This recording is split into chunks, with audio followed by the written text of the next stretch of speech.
আমেরিকার নেতৃত্বে বহুজাতিক বাহিনী প্রত্যাহারের পর আফগানিস্তানের সশস্ত্র রাজনৈতিক গোষ্ঠী তালেবান ২০২১ সালের আগস্টে দেশটির ক্ষমতা দখল করে। ভারত তখন কাবুলে তাদের দূতাবাস বন্ধ করে দেয় এবং দেশটি থেকে ভারতীয় কূটনৈতিক ও নাগরিকদের তাড়াহুড়ো করে বের করে নেয়। এর ৪ বছর পর নরেন্দ্র মোদীর নেতৃত্বে ভারতীয় হিন্দুত্ববাদী সরকার নয়াদিল্লিতে আফগান তালেবান প্রশাসনের পররাষ্ট্রমন্ত্রী আমির খান মুত্তাকিকে লাল গালিচা সংবর্ধনা দিয়েছে। প্রায় সপ্তাহব্যাপী আফগান পররাষ্ট্রমন্ত্রীর এই সফরের মাধ্যমে ভারতে প্রথম কোনো তালেবান নেতা আনুষ্ঠানিকভাবে এলেন। দুই দেশের এমন উষ্ণ সম্পর্কের নেপথ্যে ভূমিকা রাখছে ঠিক কী বিষয়গুলো তা উঠে এসেছে আল জাজিরার এক প্রতিবেদনে। প্রতিবেদনে বলা হয়, বাস্তববাদিতার নীতি অনুসরণ করে তালেবান প্রশাসনের সঙ্গে সম্পর্ক গড়তে চাচ্ছে দিল্লি। আফগানিস্তানে চিরপ্রতিদ্বন্দ্বী পাকিস্তানের প্রভাবের হ্রাস টানতে এ পদক্ষেপ নিয়েছে ভারত। অপরদিকে কিছু বিশ্লেষকের মতে এর মাধ্যমে কাবুলের তালেবান প্রশাসনকে স্বীকৃতি দিয়েছে নয়াদিল্লি। আমির খান মুত্তাকির সঙ্গে আফগান বাণিজ্য ও পররাষ্ট্র মন্ত্রণালয়ের কর্মকর্তারা দিল্লি সফরে গেছেন। শুক্রবার ভারতীয় পররাষ্ট্রমন্ত্রী এস জয়শঙ্করের সঙ্গে বৈঠক হয় মুত্তাকির।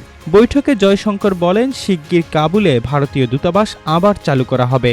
মুত্তাকি ভারতকে আফগানিস্তানের ঘনিষ্ঠ বন্ধু হিসেবে উল্লেখ করে বলেন, নয়াদিল্লির সঙ্গে নিবিড় যোগাযোগ রাখতে কাবুল বদ্ধপরিকর। আফগান নেতারা দেশটির বিভিন্ন খাতে বিনিয়োগের জন্য ভারতীয় কোম্পানিগুলোকে আহ্বান জানিয়েছেন। নয়াদিল্লির পক্ষ থেকে জানানো হয়েছে, আফগানিস্তানে মানবিক সহায়তা ও অন্যান্য উন্নয়ন প্রকল্পের কাজ এগিয়ে নিতে তারা অঙ্গীকারবদ্ধ। একই সঙ্গে ভারতের উত্তরপ্রদেশের দেওবন্দের বিখ্যাত দারুল উলুম মাদ্রাসা পরিদর্শনে যেতে মুত্তাকিকে সুযোগ করে দেয় মোদী সরকার। দেওবন্দের এ মাদ্রাসা দক্ষিণ এশিয়ায় ইসলামী শিক্ষার জন্য সবচেয়ে প্রভাবশালী প্রতিষ্ঠানগুলোর মধ্যে একটি। সোমবার মুত্তাকি ঘোষণা করেন, আফগানিস্তান ও ভারতের মধ্যে শিগগির বিমান চলাচল শুরু হবে। ঐতিহাসিকভাবে ভারত তালেবানকে পাকিস্তানের প্রক্সি হিসেবে বিবেচনা করে আসছে। অনেক তালেবান সদস্যই পাকিস্তানের দেওবন্দি ধারার মাদ্রাসাগুলোতে অধ্যয়ন করেছেন। ১৯৮০-এর দশকে আফগানিস্তানের সোভিয়েত ইউনিয়নের আগ্রাসন প্রতিরোধে এ মাদ্রাসার শিক্ষার্থীরা গুরুত্বপূর্ণ ভূমিকা রেখেছেন।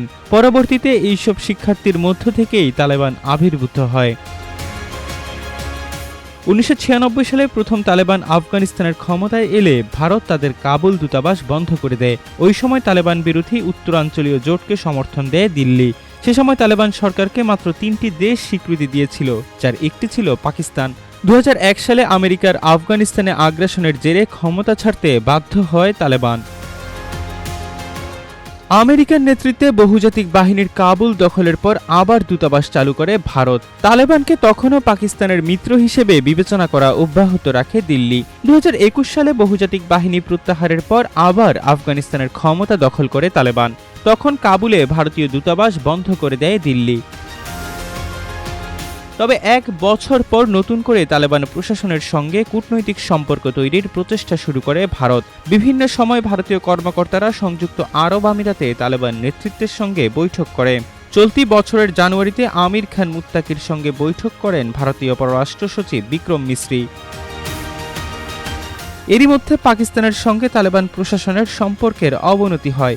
ইসলামাবাদ অভিযোগ করেছে, আফগানিস্তানে আশ্রয় নিয়ে টিটিপি সহ বিভিন্ন সশস্ত্র সংগঠন পাকিস্তানে হামলা চালাচ্ছে। তালেবান প্রশাসন এই অভিযোগ অস্বীকার করে আসছে। এর পরিপ্রেক্ষিতে কাবুলের সঙ্গে ইসলামাবাদের সম্পর্কের তিক্ততা শুরু হয় এবং নয়াদিল্লির সঙ্গে তালেবানের নতুন সম্পর্কের সূচনা হয়। বিশ্লেষকদের মতে ভারতীয় হিসাব নিকাশে কাবুলের সঙ্গে ইসলামাবাদের চলমান তিক্ততা গুরুত্বপূর্ণ বিষয়। অপরদিকে তালেবান চায় কূটনৈতিক স্বীকৃতি। এর ফলে দুই পক্ষ কাছাকাছি এসেছে।